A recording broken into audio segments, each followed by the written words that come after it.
podcast Aden Lubis. Biro jodoh menikah, malu bertanya sesat di jalan, malu mencari jodoh disesatkan setan. Dan seperti biasa kita akan mendengarkan cerita kehidupan untuk kita ambil pelajarannya buat cerminan kita di kehidupan sehari-hari.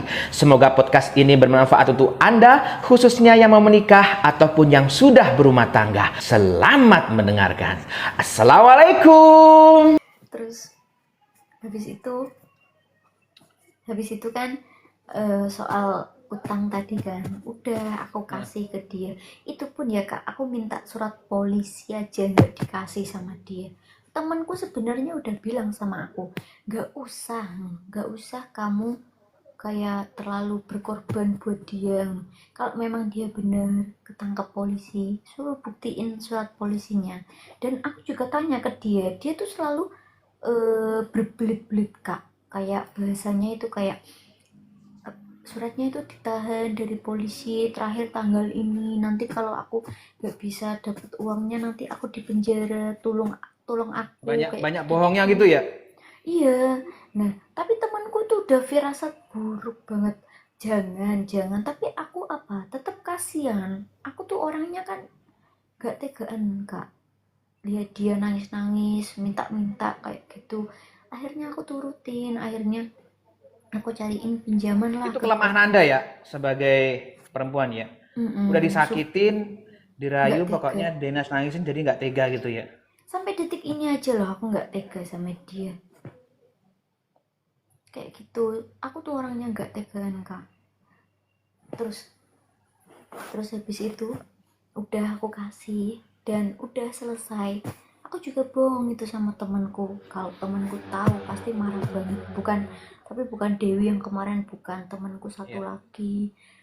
Nah terus akhirnya temanku lama-lama juga tahu lah Kak, ya namanya kalau kita nutupin bangkai, serapet apa kita nutupin bangkai tapi tetap kecium kan baunya. Akhirnya temanku pas main ke kamarku sini, nah dia tahu nggak sengaja kan, dia ketiduran. Terus waktu aku tinggal ke dapur bentar, langsung dia ngerti kayak kayak kertas utang-utangannya gitu loh pokoknya. Nah, dia tuh tahu. Soalnya kan aku tahu koperasi ini juga dari dia, dan aku juga bilang aku mau utang di sini, dia juga nggak ngebolehin. Soalnya di sini kan koperasinya bunganya itu nekik banget gitu loh. Nah makanya dia kan nggak mau ngejerumusin temennya kan mungkin, jadi dia marah banget sama aku. Ya aku dengerin, memang aku salah kayak gitu. Dan itu Kak, ya aku udah bilang kalau aku pinjam ke koperasi ini, maaf banget aku nggak bisa bantu kayak sim koperasi kemarin. Kan ceritaku kan aku pernah juga minjemin dia pakai koperasi yang satunya. Nah ini koperasi barunya aku nggak bisa bantu Kak, soalnya terlalu besar nominalnya, aku nggak bisa. Dan waktu aku mau ambil pinjaman, dia kan cuma bilang iya aja, nggak ngelihat dulu rinciannya berapa. Ya itu di situ salahnya aku tuh sampai bingung. Aku tuh nggak mau pakai nama aku, tapi namanya dia kan udah terlanjur jelek Kak, utangnya kan di mana-mana, jadi udah nggak laku lah kalau buat pinjol kayak gitu, buat pinjaman kayak gitu kan nggak laku. Kalau namaku kan masih bersih, aku kan jarang, nggak pernah utang Kak, seumur hidup aku tuh nggak pernah utang. Aku utang cuma buat dia, dan aku pun nggak pernah nikmatin uangnya sepeser pun, malah aku bantu dia terus bayar utang itu. Terus habis itu sampai sekarang. Iya, terus habis itu dari awal bayar itu dia cuma bayar 300, padahal cicilan pertama berapa? 600 berapa gitu, 600 lebih. Terus sisanya siapa yang bayar Kak, coba? Tetap aku. Cicilan kedua juga gitu, waktunya bayar juga selalu telat, bayar juga berapa? 300. Sisanya siapa juga yang bayar? Tetap aku kan.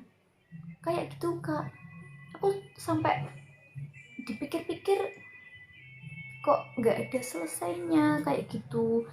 Hati-hati, penipuan mengatasnamakan Biro Jodoh Menikah. Kami hanya melayani di saat live TikTok setiap malam pukul 8 malam hingga jam 9 malam. Dan bagikan ke teman-teman Anda, semoga Anda menjadi orang yang bermanfaat untuk orang lain dan menolong mereka.